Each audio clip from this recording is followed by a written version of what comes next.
Republicans are trying to rile up their base in response to President Biden's new vaccine requirements, and Rudy Giuliani insisted he was not drunk when he went on a bizarre rant during a speech at a 9/11 memorial dinner. For more on this, it's time for a closer look. The modern Republican Party is a bizarre and unhinged institution populated by crime-adjacent weirdos who pander nonstop to the ugliest instincts of their base to stay relevant. For example, Republicans have spent the last few days expressing outrage not over the deadly virus that's killed more than 650,000 Americans and is currently overwhelming hospitals and ICUs across the country, but about the president's attempt to get people vaccinated against that virus. There are a number of Republican governors who have vowed to fight this order. Texas Governor Greg Abbott tweeted, quote, "Texas is already working to halt this power grab." Governor Brian Kemp of Georgia posting he will pursue every legal option to stop this blatantly unlawful overreach by the Biden administration. South Dakota Governor Kristi Noem tweeting at Joe Biden, "See you in court." One of the most heinous displays we've ever seen from a president. He is the closest thing we've gotten to a dictator yet. J.D. Vance, Republican candidate for Senate in Ohio, released a statement urging people to ignore the president, quote, "do not comply with the mandates," which, just to be clear, he's saying don't get vaccinated. Only mass civil disobedience will save us from Joe Biden's naked authoritarianism. The governor of South Carolina, Henry McMaster, tweeting, "Rest assured, we will fight them to the gates of hell to protect the liberty and livelihood of every South Carolinian." Take it easy, Henry. You're not even going to fight somebody to the gates of your community. And I'm sorry, you'll fight them to the gates of hell. It's a requirement to get vaccinated against a deadly respiratory virus, and you sound like you're writing a screenplay for a direct-to-VHS Steven Seagal movie called Strike Force 1. The Russians aborted the boat, and they have nukes. We'll fight them to the gates of hell. Now get me my nunchucks. Nunchucks? Didn't you hear me? They have nukes. Don't worry. I'll hide behind that pipe. But that's what these people do. It's all performance and manufactured outrage designed to gin up their base. They don't seem to care about the toll of the virus itself and the immense loss and grief it's wrought. They just care about mimicking Trump to pander to their voters. That's why guys like J.D. Vance, who once called Trump reprehensible, are now calling for mass civil disobedience and telling GOP primary voters do not comply, which I don't get. It's one thing to say I'm pro-vaccine but against mandates, but these guys are acting like mandates are tyranny when in reality mandates exist everywhere. And we have to do all kinds of much more annoying things every day to live in a functioning society with other people. I mean, you think anyone likes waiting in line at the DMV in order to be able to commute to work? No one likes that, but we do it. I was at the DMV for a full day one time because I waited in line to change my address. And when I got to the booth, I forgot my pen. So they told me to wait in the pen line, which took another 3 hours. And when I got to the window for a pen, they told me how to fill out a form. And I said, but I don't have a pen. And they said, that's not my problem. But we all have to do like that. And it's not just a personal choice. I can't believe I still have to say this 18 months in, but you can spread COVID to other people. It's not just about yourself. That's the difference. And the Republicans calling Biden a tyrant or dictator for implementing workplace safety rules, which multiple polls have now shown have majority support. Did you have the same reaction when Trump claimed he had the unilateral authority to order every governor in the country to reopen their states and force everyone back to work before a vaccine even existed? There's a debate over what authority you have to order the country reopened.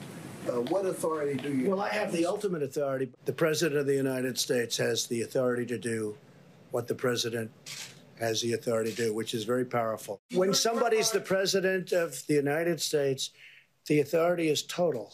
And that's the way it's got to be. I have the absolute right to do if I want to. Again, the ultimate authority sounds like a direct-to-VHS Steven Seagal movie where he plays an ex-Navy SEAL who works at a mall but he gets taken over by Russian terrorists. I'm in charge here. I have the ultimate authority. Now get me my katana. It's like the Japanese sword-looking thing. And for those of you asking, why is it okay for Biden but not Trump, there's a moral and legal difference between claiming the power to implement new workplace safety rules and claiming total authority to force everyone back to work to expose themselves to a deadly virus. If you're comparing the two, you're doing so in bad faith. That's like saying there's no difference between forcing people to wear a seatbelt and forcing car manufacturers to install a third mystery pedal on the driver's side that either brakes, accelerates, or launches you straight up into the sky without a parachute.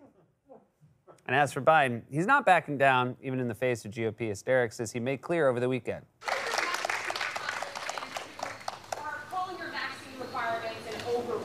You are ready to challenge it in court. Have at it. Damn, a lot of Seagal energy going around these days. Gates of hell, have at it. Politicians are starting to talk like one of those movies about two old boxers who come out of retirement to settle a feud one more time. I'll send you to the gates of hell. Have at it. What? I said have at it. Have at what? The GOP has been like this for decades, but the party's latest transformation into whatever it is now is perhaps best embodied by former Mayor Rudy Giuliani, who the media once hailed as America's mayor, but who is now essentially a New York City Bigfoot who hangs out with Eastern European mobsters and trims his toenails in Panera bathrooms. I don't even know if he's really done that, but I mean, would you be surprised? At this point, I wouldn't be surprised if I was watching an episode of World's Dumbest Criminals and I saw Rudy on a Dwayne Reed security camera trying to use his own keys to open the shelf where they keep all the razors. I wouldn't even be surprised if an employee walked over and said, "You again?" In 2001, he was front row at Yankees playoffs games, and now I'm pretty sure he sells off-brand merchandise on the sidewalk outside the stadium. It doesn't say NY, it says MY for my Yankees. And then on Saturday night, during an appearance at what has traditionally been a somber event, an annual 9/11 memorial dinner, Rudy went on an incoherent rant where he, among other things, imitated Queen Elizabeth and insisted out of nowhere that he never spent any time with Prince Andrew. Rudy Giuliani does an annual dinner every year with people who were involved with him on September 11th, 2001. And for years, my impression was it was a somber, poignant gathering of people to talk about what was lost and how the city saw itself through that time. Not really anymore. I don't want to sound like a name dropper, but I told this to the Queen of England. She said, you did a wonderful job on September 11th. And therefore, I'm making you an honorary knight, commander of the Royal something or other. I turned down a knighthood because if you took a knighthood, you had to lose your citizenship. I know Prince Andrew is very questionable now. I never went out with him. Ever. Never had a drink with him. Never was with a woman or a young girl with him. Ever. One time, I met him in my office, and one time when we had the party, right, Bernie? You were there. What a time to be Bernie. I'm assuming that's Bernie Carrick, but I don't know, and Rudy probably doesn't know. Bernie was probably right in the middle of bragging about his great seats, and then Rudy bails on his act to do some crowd work. Right, Bernie? We had that party, and Prince Andrew was there, and nothing creepy happened. That was right before you got indicted, right, Bernie? Give it up for Bernie, everybody. He was with me when we met Prince Andrew. Nothing happened! But you were there, and I was there, and Prince Andrew was there. But it was normal. Look, I'm not saying Rudy was drunk, but that's usually when guys from Brooklyn start trying to imitate the Queen of England. If you're ever in a Coney Island dive bar at 3 a.m. and someone orders an Amstel Light instead of a Budweiser, you can expect to hear one of his friends say, "Look at this guy. Oh, I'll have the Amstel Light, and I'm the Queen of England." But I guess now that we've heard his British accent, we know why Rudy lost out on the part of Mrs. Doubtfire. Of course, if he ever tried to Doubtfire his ex-wife, she would figure it out right away. "Would you like a spot of tea, dear?" "I know it's you, Rudy. You're my cousin." But I guess Rudy can add this tape to his reel of impressions if he ever auditions for America's Not Talent. One time, Bill Clinton asked me, "What's this guy Romney like?" You know what I told him? He's our Al Gore.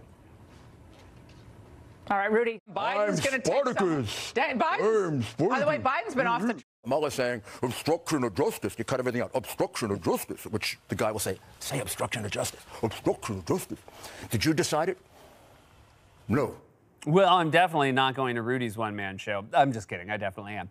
Why do all of Rudy's impressions sound like a cartoon dog? He sounds like McGruff, the crime dog blitzed out of his mind on some coke he confiscated from a bust. And by the way, for the record, Rudy would like everyone to know he was definitely not drunk. And he let everyone know in a way that's very uncharacteristic of drunk guys. He gave a series of long, rambling answers in which he repeated himself and made no sense. Rudy gave an interview over the weekend, and I'm going to read it to you, the actual transcript, like a guy trying to get his keys from the bartender. "Yes, I had a scotch, but I was not drunk. There is a deliberate attempt by the left wing to paint me that way. I'm not a drunk. I don't think I've ever been publicly drunk in my life. The last time I was probably in college.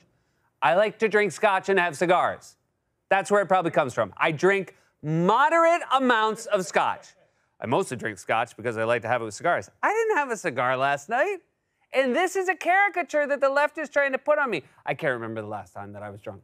Yes, of course I had a scotch at the beginning of dinner, but on that I didn't have. It was watered down. Not even sure I drank the whole thing.